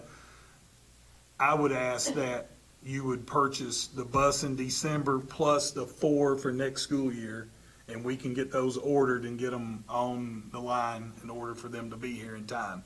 This year we got them ordered late. We didn't get them until October. We don't want to have that happen. We can't start next school year without the new buses. We're gonna be in trouble if we do. So my recommendation is that basically it would be for purchasing 5 buses, 1 in December, 4 next July 1 out of next year's budget. And if that's the recommendation you go with, then you can approve the consent items altogether. If not, if you don't want to buy 4 buses next July, then we need to just make the motion that you only want to buy 3 buses in July. So you're looking at buying 1 now and 4 more in July, Yes, one of those being a handicap bus. one of those will be a handicap bus. And those handicap buses cost what? Believe it or not, almost as much as, I've got it here. But they pay what percent can we take out of special ed budget? We probably can take about 50% of it is what we're projected. And I will let you know that we've applied for a grant for $100,000 that would help us pay for one of the buses. We've applied for that grant consistently, but now we have been in contact with our congressional delegation. It's through the EPA. We've also been in contact with Senator McConnell's office. I don't know if that will help, but we're doing everything we can to try to secure the money. If we could secure money, we'll basically buy 4 and get 1 for free if we can do it. But it would be about, like I said, it would increase our transportation budget for buses in this coming budget, $50,000. But we can make it work, because we bought 3 pretty consistently. You can make 4 work in next year's budget? We can make 4 work in next year's budget by adding $50,000, and then, like I said, the following year, we can back off the 2. At that point in time, we can catch our breath and buy 2 the following years after that for a couple years. And then I would think the 3rd year after that, and we're talking long down the road, and we may not all be sitting here, but my advice would be if Mr. Burkhart's here in that 3rd year, we'd buy 3, and one of them would be a handicap bus as well, because then that would put us exactly where we need to be moving forward. And we will present you all, if you want to, I can have Mr. Burkhart draw it up at the next board meeting. We'll just present you with a replacement plan so you'll know what our plan is going to be moving forward for the next 8 to 10 years. If you could, Tim, work on us a list, like how many buses we have so old, just so we kind of know. Sure. I mean, I hate to add something else to your plate, but, you know, We've got it's it. a year old. Okay. We've got it, it's readily available, and that's what led us to this decision. Like I said, we've got 5, what you would say, sub buses at this point in time, 5 or 6. One of them, something happened to one of our other buses, we could put it on the route. The other one, if something happens to another one and we have to go to that second sub bus, it's day to day, week to week, how long it's gonna last. And that's just the plain, simple facts of where we're at. So, but you've made a big investment, guys.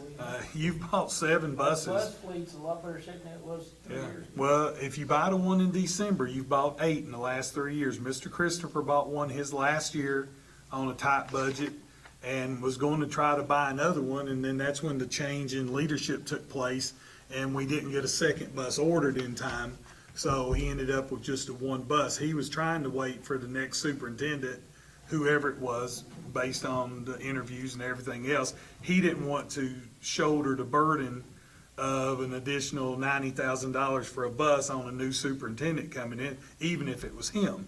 So he just held off on that. So when that decision was made, we'd been a little better off if we'd went ahead and bought that second bus. I think it was in the budget and just never was, the trigger wasn't pulled on it. But if you buy this one in December, that gives you 8 in the last 3 years. I think one of the things that's important to note, and it may seem like a small thing, but it can turn into something huge. When you have sub buses all the time, the kids don't know what their bus number is. And so they're all confused. They don't know what bus to get on. It causes a lot of anxiety for them. And then in addition to that, some of the buses are really old. They're very difficult to board. And so. Yeah, there's issues. Yeah. I mean, the big time. And the other day, we had a bus go down, so we had to put a sub bus on the route.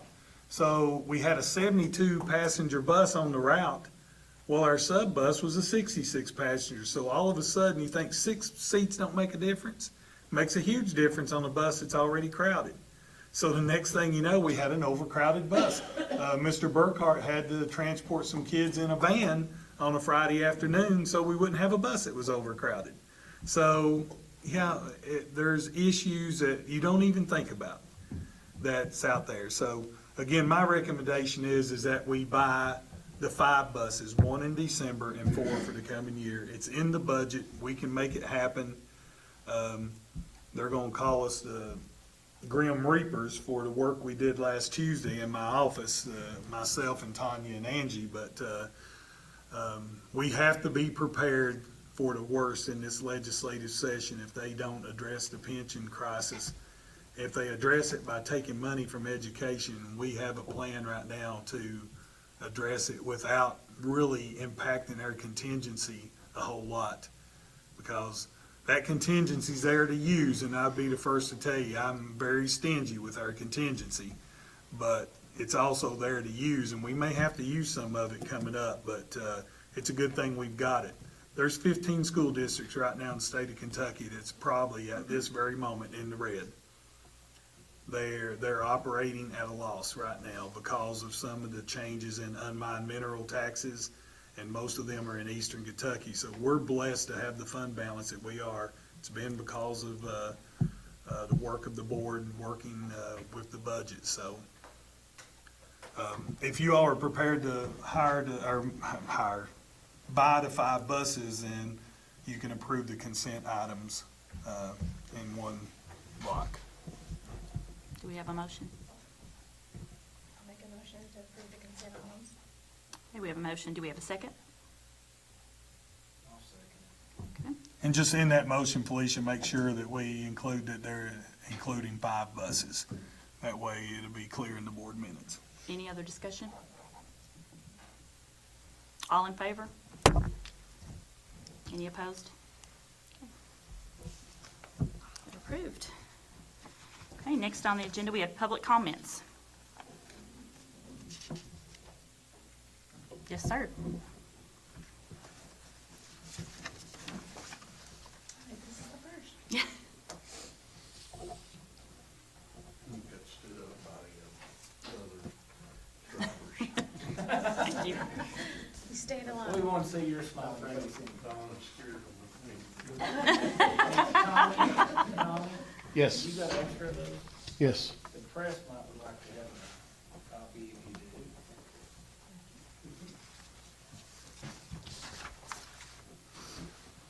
do. This is our write-up policies and how kids are supposed to act on the bus. And Tim and I discussed this, Mr. Burkhart, even though he's younger than me. And he just had a birthday. But he said that he's working on it and has got a lot of things changed and going in the right direction, which is awesome. But as far as my bus goes, I've got an excellent route. I've got excellent kids. I've done my first write-up this week in 2 years, I guess, for a couple of reasons. The write-ups are not doing anything. It says on the first page here that they're strictly enforced. You know, the first time a student gets wrote up, it's the principal has a conference with the student. The second time, the student, parent, and driver. And the third time, you're off the bus for a day. Then the fourth time, you're off the bus for 3 days, and then 5 to 10 days, and so forth and so on. There's bus drivers out there that's rode up kids like 10 or 12 times, and they're still riding the bus every day. And what my concern is that we're going to start losing bus drivers because they have the feeling that nothing's being done. They're not being backed up whatsoever.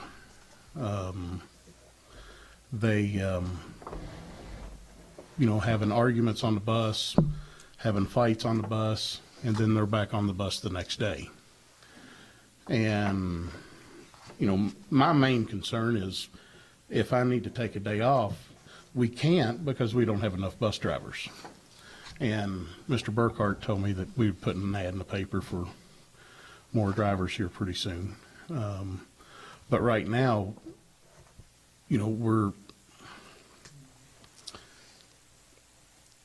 it's so-so if we have enough drivers or not. But if drivers are getting aggravated because nothing's being done, then we're going to start losing drivers. And one of the bus aides did come out and because he had never been to a board meeting before, and I don't know how it is on his bus, but do y'all have any problems on yours? Every day. And we just need to. I don't know what the problem is, because down here it says this will greatly assist us in safe transportation. If you got kids fighting behind the bus driver, we are responsible for 40 to 70 kids on that bus. And if you've got one or two that's causing that driver to be distracted, then, that's very unsafe. And we would just like, if it's wrote in here, that's what we want to do. If we're not going to do that, then we need to change the book, or, however we're going to do it. That's, it's just a safety concern. It says over here on your 11 rules of the bus, observe the same conduct that you would in a classroom. Does that happen on your bus? We've got kids throwing paper wads, pencils at drivers. And, again, Tim's working hard on getting a lot of this straightened out. And this, this has come up before Tim even come around. So that's all we ask as drivers. And I applaud you all for getting the extra buses, because when you're driving a sub bus and you look down at the door and there's a hole at the bottom of the door like that, That's bad. But anyway, that's all that I mean, I don't know. Well, All we ask is, do what is wrote down. and we should. I agree with you. If it's gonna be in the rules, we ought to enforce them. If we're not gonna enforce them, we need to change the rules. Right. I was made aware of this thing a month or so ago. I've had several bus drivers approaching me and bus aides. So this is not the first I've heard of this. I do appreciate you for coming and sharing that with us, because I think we all need to hear that. I don't know if the other drivers are scared for their job or what. I don't know. I know Donna threatened a couple of them, but she. We can't fire them from coming to the board meeting. We don't have enough drivers. Yes. So everybody will know, and from our office or from the office point of view, of course, we are going through a transition. It is a good time to look at this. There's been a lot of positive change with our transportation system since I arrived 2 years ago, and I'm not taking credit for that by any means, because I feel like that our former transportation director did a lot of good things to address issues that we had with driver morale and some of the other things that was taking place. This came to my attention at the same time Mr. Beckley came to me with some of these issues. This particular document was not even supposed to have been used this coming year. We were in the process of looking at, as you know, we use PBIS, and the drivers probably don't know that. We use PBIS systems in our schools in terms of addressing behavior. And we've been making a lot of changes to that in terms of trying to get a consistent set of rules. And we have a few of our schools that are a little bit ahead of others. Last week, I did ask Mr. Burkhart to send out a memo to all of our drivers to let them know that we're in the process of trying to address this.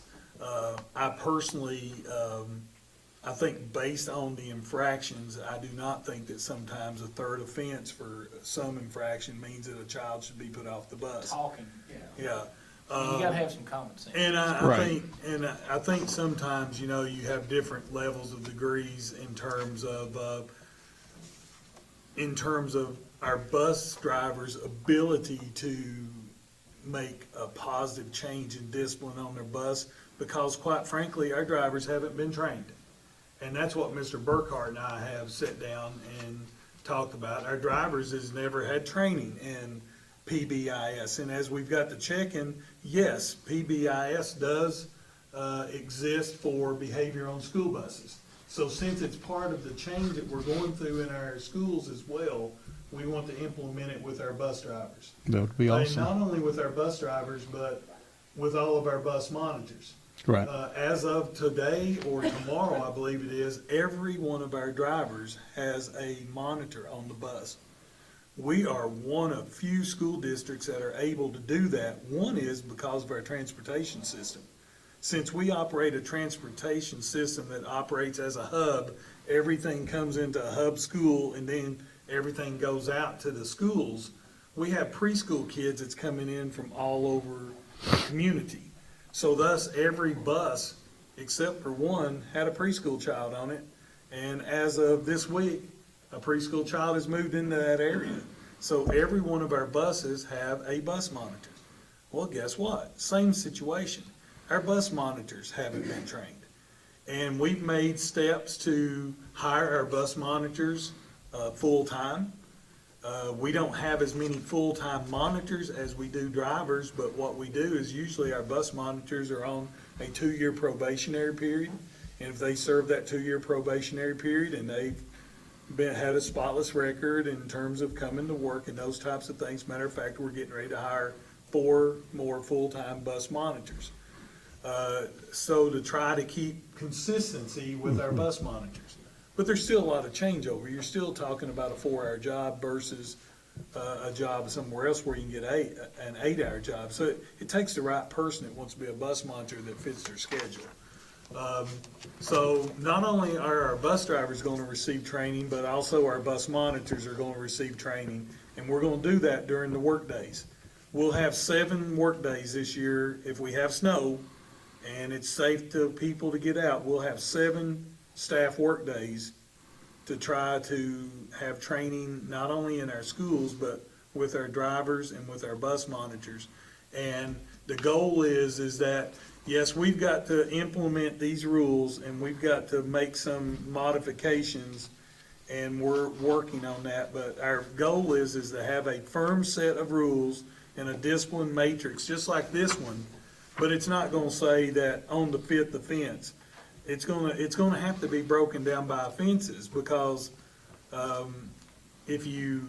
the 3rd offense for talking, or talking that too loud is to be kicked off the bus. That's the same as some other offense. I apologize if there's been any driver that's had an object thrown at them and that child's not been removed from the bus. I'd be the first to say that should never happen. That should never happen, and I think Mr. Burkhart agrees with me on that. We've got a principal meeting tomorrow. Our principals haven't even had a chance to hear what's going on in transportation, because tomorrow's our next scheduled principals meeting, that I will have time to talk to them. We're gonna discuss the fact that they are getting bus discipline referrals that they're not getting back on time. We're gonna do that, but what we're gonna do over the next couple of weeks is try to modify this list here, because every 3rd offense doesn't mean that a child should come off the bus. Right, because you got different levels. I mean, if you're throwing a pencil at a bus driver or a monitor, And if you throw a pencil at a bus driver, you shouldn't be allowed back on the bus for the entire school year, in my opinion, but that's But- probably a little harsh. I'm coming down on it from the side, I'm too conservative, I guess, but that child should not be on the bus for a long period of time. well, you also have to think that that bus driver is in charge of those 60 to 70 students, and you have this one that's throwing a pencil, so That's why they that's- shouldn't be back on the bus. Right. And Tim, Mr. Burkhardt, I mean, he's been awesome since he's been there. Not a bad word that I've heard from anybody. And then the other day when we spoke about it, he had told me stuff that you all, that was going to start working on it and so forth.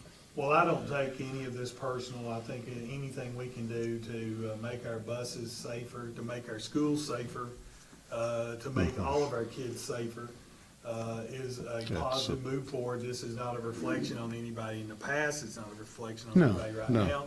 It's just the fact we've got an issue that we need to address and try to do a better job with.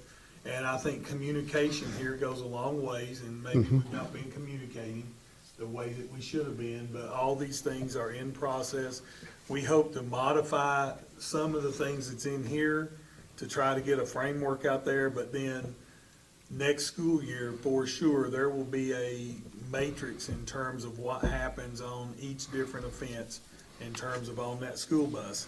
And I'm good with all that. One thing, when we train our bus drivers, we may also want to train some of our staff, because I did get a complaint that a lot of times when they call in on radio, they don't get a response from some of the schools.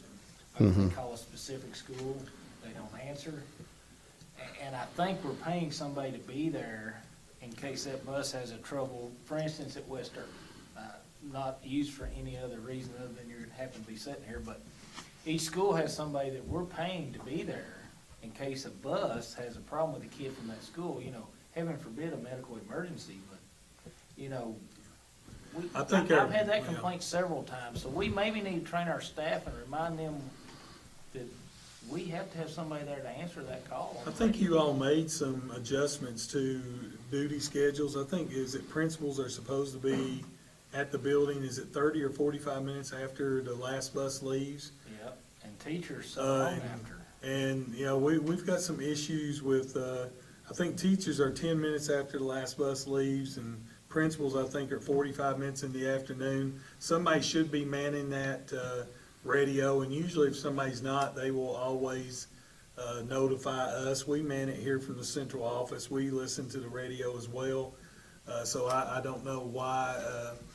And that's We just do what I have don't some know. I've not issues. experienced it. Yeah, and there's some things that I would rather talk to our drivers specifically. Oh, There's yeah. things I'd rather talk to our principals.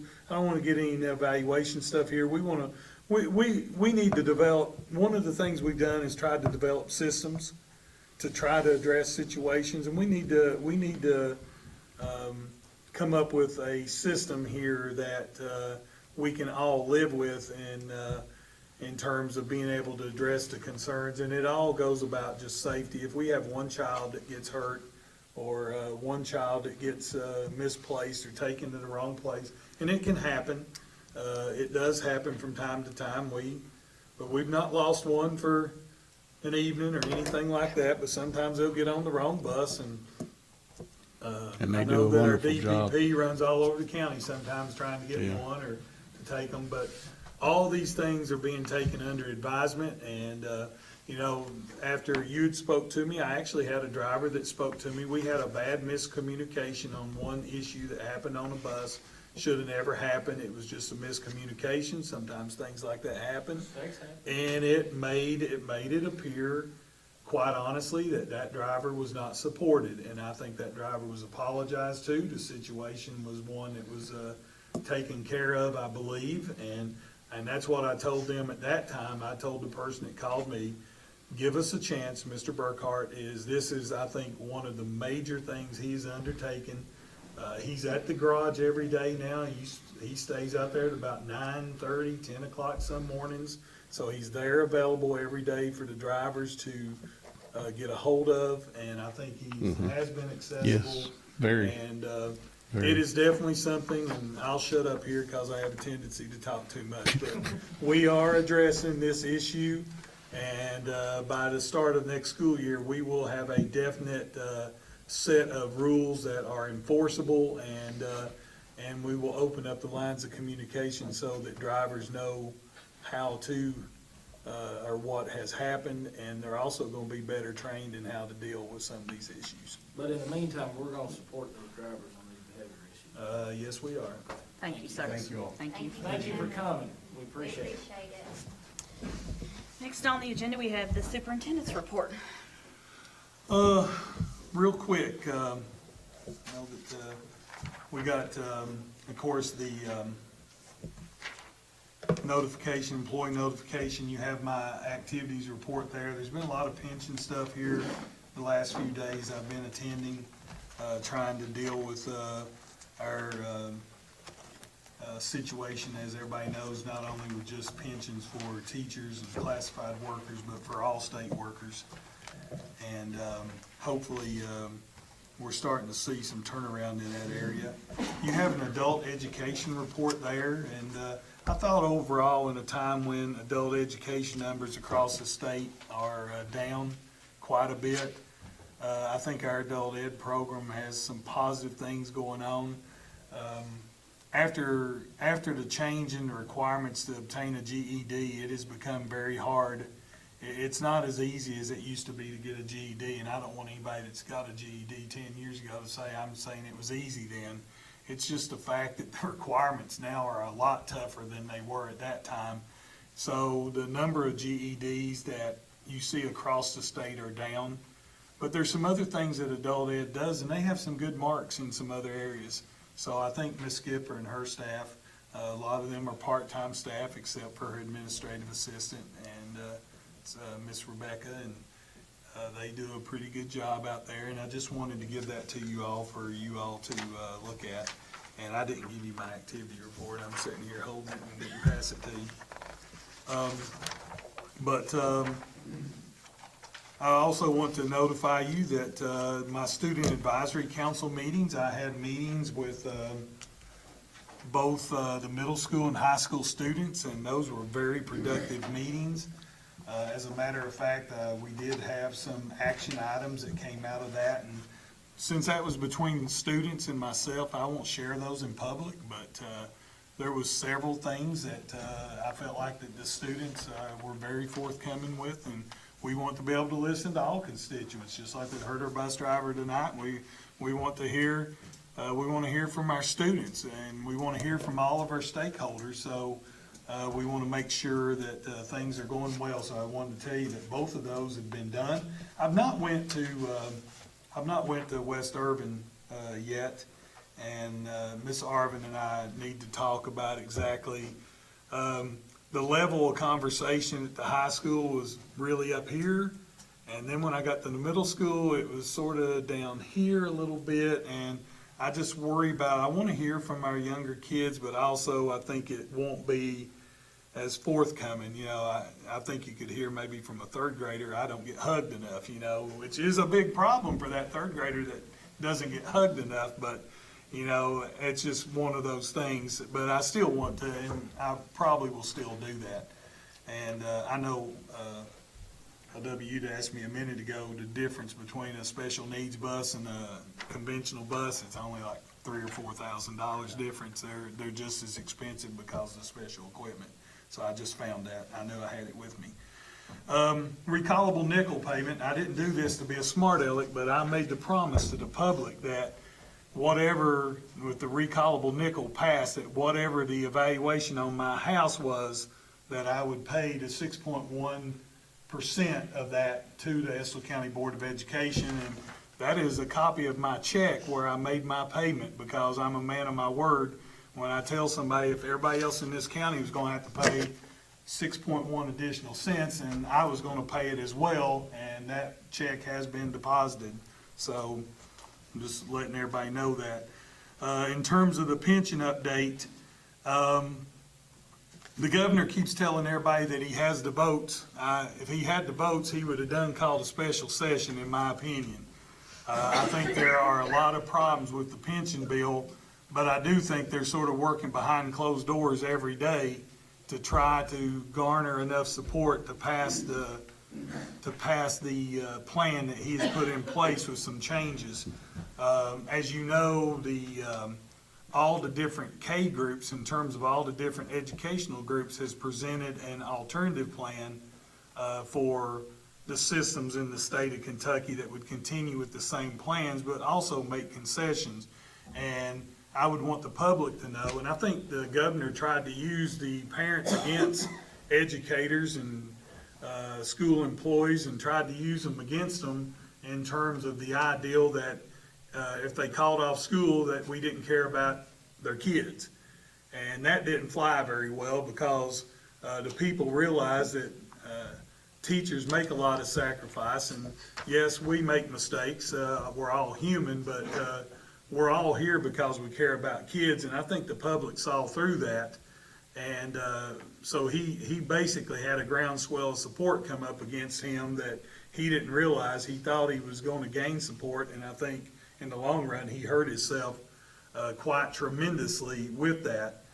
But we presented another proposal that is right now being scored. It's got a sponsor. And so there are now two competing legislative plans on how to deal with the pension crisis as we move forward. So we'll see how that goes. But just in the off case that the governor does call a special session and he is prepared to pass the bill that he has prepared for you all, I would like to have a vote of your all support that I do believe that it will be necessary for not only all of the education employees in the state of Kentucky, but I believe city and county government will need to shut down their offices as well, because if he calls a special session, the legislators are going to have to hear from all the state employees in this state. And we're not just talking about teachers and classified employees in the school system. We're talking about city employees, county employees, state highway workers. We're talking about social workers. We're talking about over 230,000 employees in the state of Kentucky that's going to have to make their voices known. So I would ask you all tonight, under that item, my recommendation with you all, with your all support, that I would ask you that you would support us, that you all would vote with an affirmative vote, that if he does call a special session, that we would have a day that our employees would go to Frankfurt. And I would ask you to make that vote, and you're seeing that vote made. If you're reading your KSBA headlines, school board after school board is coming out supporting their teachers, because as I told you all the other day, I don't think he has the votes to pass it, but if he was to garner the votes to pass what is currently proposed, it is the final nail in the coffin for public education. We will have, in this school district alone, over a third of our teachers retire in the next 3 years. You will have administrators in this school district that will have to retire immediately, and I could be one of them. And that may be a good thing for some people out there, but there's going to be a lot of administrators. It is estimated that out of the, there are somewhere in the neighborhood of 20,000 teachers in the teacher retirement system eligible for retirement within the next 3 years. And it will be devastating. We can't find teachers now. And if we have no means to recruit teachers, if there's not a pension system there to recruit them, and they're given this promise, well, if you let us deal with the pension system, we're going to pay you more. Well, if they were going to pay us more, why haven't they already paid teachers more? And I know some people think teachers make a lot of money, but you have a beginning teacher that comes out of college that's had to have student loans to finish, that has $10,000 or $15,000 worth of student loans, and their beginning salary is $35,000. And I mean, if they've got any kids at all, they start out working below the poverty level. I've actually known teachers in school districts that are drawing food stamps and other means of support because of the amount of money they made. I don't buy the fact that they're going to pay teachers more. They keep telling them, well, if you'll accept this, we'll pay you more. I believe if they were going to pay us more, they already would. I just don't buy some of the things that they're coming with. So I would ask you all to support, I would make a recommendation to y'all that you would go on record that if the governor does call a special session and his means is to pass this plan, that we would take a day and that we would allow our teachers, and I think we would go in unison. I think our employees would go in unison, and I mean, there's school districts that's driving school buses. I won't go that far. If we did drive buses, we would find the donations in order to pay for the cost of driving the buses. It won't cost the Board of Education one dime for us to go. I'll guarantee you we've got bus drivers that probably would volunteer to drive our employees down there. We would pay for the fuel based on the mileage rate, and if we go, we're all gonna go. If they don't go to Frankfurt, they'll work in terms of one of their work days. We'll use it as a work day, however we can. We'll figure out how we use it to make it work out. But I would ask you all on that one that if you all would, to go on record supporting us going to Frankfurt if we have to. You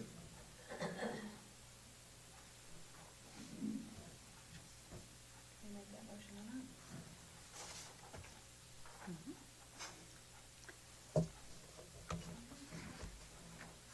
You want us to, or do you have one more?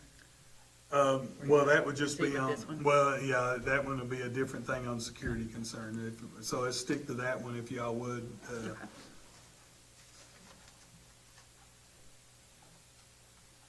So that would be the only superintendent part of your report that would require. H may, I don't know if you all want to tell, let me tell you what H is. It would be a separate thing. I do want to ask you all to move the December board meeting to December 14th, because I would be out of town the following week, and I don't know if that would work with everybody. It still gives us plenty of time to get everything ready. That would just be a matter of calling a special call meeting. That wouldn't take any action. But H is a security concern. As you know, all of our buildings in this district has, pretty much they have a security system in place. The one place that does not have a security system is this central office. And sometimes when something happens at a school, we had something happen the other day where an upset parent left the school and their next trip was down here. And they basically can walk into this building immediately and be on top of one of our secretaries. And I just think that, especially sometimes when Mr. Arthur is out about with DPP activities a lot, and Jeremy and I are all the way in the back, so the first people they're going to come in contact with is some of our administrative staff. And I personally would ask that we have items within maintenance all the time. We can do it out of maintenance if you want me to just do that, or if you want to give me the approval to spend that. It is about, what was the final quote, Jeremy? I want to say about 40 $4,500 to secure the entry of this building during entry hours, and that would not require somebody to be at the desk. This thing could be answered remotely by any one of 10 individuals in this building because it'll be electronic based. So whenever somebody does approach the front door, it's immediately gonna come up on the computer and it's gonna show who's there. And basically you can communicate with them and bring them into the system, bring them into the building. I just feel like with everything going on, we've talked about this for over 2 years, and I know we want our public to feel welcome, but on that one off chance that somebody comes into this building, and it has happened each of the last couple of years, we've had a mad parent come into this building.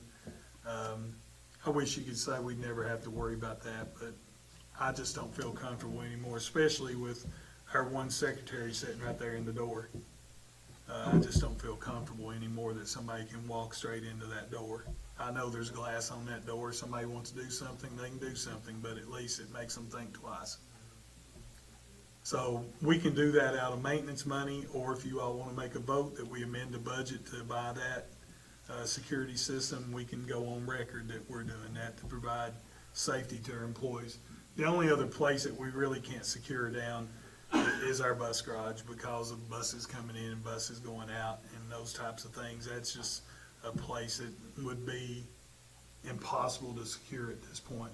Total cost is $45.66 and 12 cents.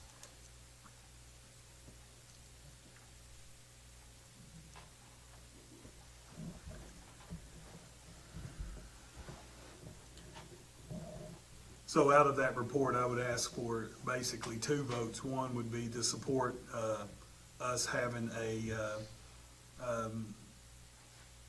no school on, I believe our day is actually scheduled. If they called a special session on a Monday of the week, our day would be on a Friday. So it's the 5th day of the special session that we've been asked as a group to go to Frankfurt. So I would ask that you all would, And we don't know what Friday that is. no idea. If we get into the regular session, it probably takes away, at that point in time, if we get into the regular session, any bill that's put up then is probably not gonna go through on a 5-day vote. So we don't know at that point, but I think if we get to a regular session, you're gonna have 2 competing bills that's gonna be brought forward. And quite honestly, I think the new proposal by all of the different education groups will get more traction than the governor's plan, and already is starting to get traction with several. Matter of fact, we were allowed in front of House leadership, which was something that we were not allowed several weeks ago when the original plan was being developed. They were not allowed in front of House leadership. They were in front of House leadership last week to hear the plan. So it's gonna be a different thing if we get to the regular session. I think it'd be a different thing. I'm not saying that we wouldn't have to one day, but I think the possibility becomes less. But now if there's a special called session, we're getting ready to get it rammed down our throat. That's exactly what's gonna happen, so. And if the board wanted to do that, I think she would be a resolution authorizing, meeting on the 5th day of a potential called session for the purposes of adopting the pension. Or whatever day that they come with. That was the original plan. Now, they might come with a different day at that point, but all the different groups will be there at one of the different days. Well, and in that case, you might want to phrase it as a resolution authorizing, allowing to leave Frankfurt, however you want to word that, So upon recommendation from the superintendent. you said if any of the employees did not go, you would make it a work day for them to, so that means If it's we gonna can make it a cost us work no day, we additional money in will. salary that will be. If we can make it a work day, we will. LW, we may not be able to make it a work day, and if we can't, it'll be a missed day and we'll have to make it up. It'll be just like a snow day. And that's probably the safest thing, but believe me, I will look in to see if there's something we can do that it would not punish our kids. If we can use an employee, then it's a day, our work day, it'd be a day we couldn't make up. I'm not for sure we can do that. I would seek legal advice from Jason and from Wayne Young. as to whether or not we could do that. And if we can't, our teachers, I think I would say our teachers and all of our employees would stand behind the fact that, I believe, unless something's just that day that somebody's sick, I think we'll have about 100% participation. I'd be hard pressed, to think that somebody would not care enough to get in a vehicle and go to Frankfurt. If they don't care that much, and I question, I'd be about like the governor, why would you be here to begin with? Because My gut feeling is it might have to be a mistake. I think it probably would too, but we would at least explore to see if we can. And it will be at no cost to the board. If we take buses, we'll find somebody to pay for the cost of taking the buses. The board, no board funds will be spent, and I think that's probably why we'll just call it a non-school day and not a work day.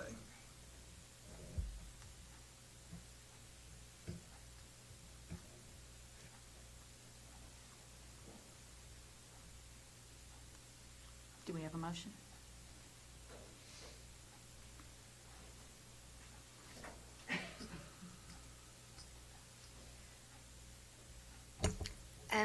I go ahead and make a motion that we proceed to put the security cameras in place at central office, and that we also, provide for a resolution for the pension plan in Frankfurt, if that day comes, as JD suggested.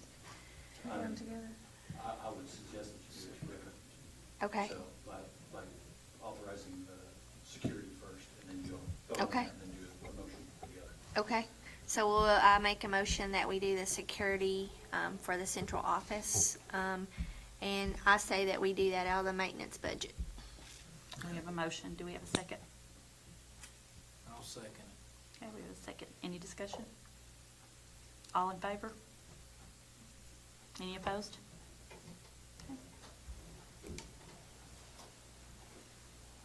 And now for the resolution. So for the resolution, as JD stated, I would like to make a motion that we as a board support that for our teachers and our employees here at school. Okay, we have a motion. Do we have a second? I'll second. Any discussion? All in favor? Any opposed? All right. And I promise you all that our families will know in plenty of time, if it does come. We're ready for executive session. Okay, we will move into executive session. I make a motion, we move into executive session.